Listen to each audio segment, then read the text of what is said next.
Hey everyone, and welcome back.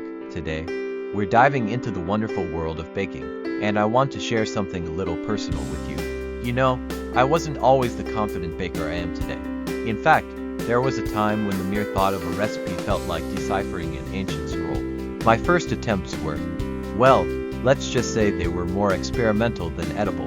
I remember one particularly memorable incident involving a cake that stubbornly refused to rise, ending up flatter than a pancake and tasting suspiciously like cardboard.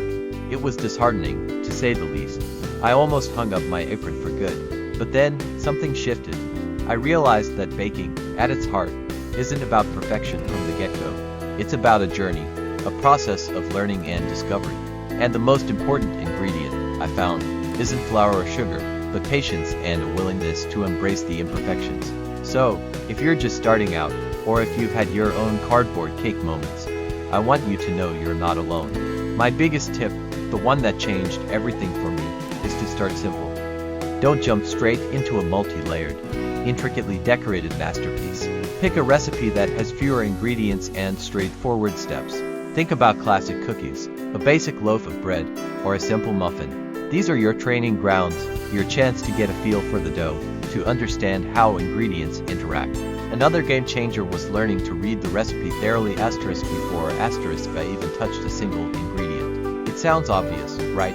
But I used to skim, assuming I knew what was coming. Now, I take the time to visualize each step to make sure I have everything prepped and ready. This is what bakers call mise en place, and it's like having a secret weapon. It prevents those frantic moments of realizing you're missing a key ingredient halfway through and saves you from unnecessary stress.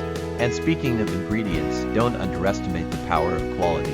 While you don't need to break the bank, using fresh, good quality ingredients truly makes a difference. For example, using real butter instead of margarine can elevate the flavor of your baked goods significantly. And make sure your baking powder and baking soda are fresh. They're the unsung heroes of leavening. Temperature is another crucial element that often gets overlooked. Ovens can be notoriously inconsistent. Investing in an oven thermometer is a small step that can yield huge results. It helps you understand if your oven is running hotter or cooler than it says it is, allowing you to adjust your baking times accordingly. This was a revelation for me. It explained why some of my bakes were consistently undercooked or overbrowned. And please, please, please resist the urge to open the oven door too early, especially when baking cakes or bread.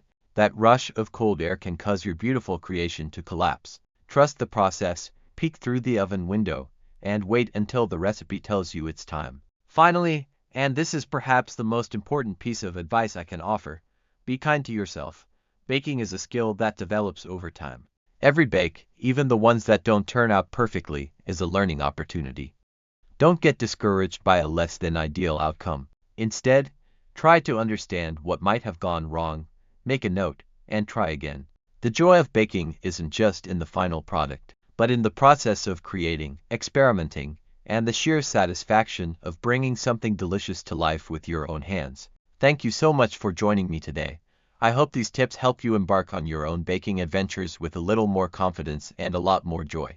If you found this helpful, please consider following along for more tips and delicious recipes. Happy baking!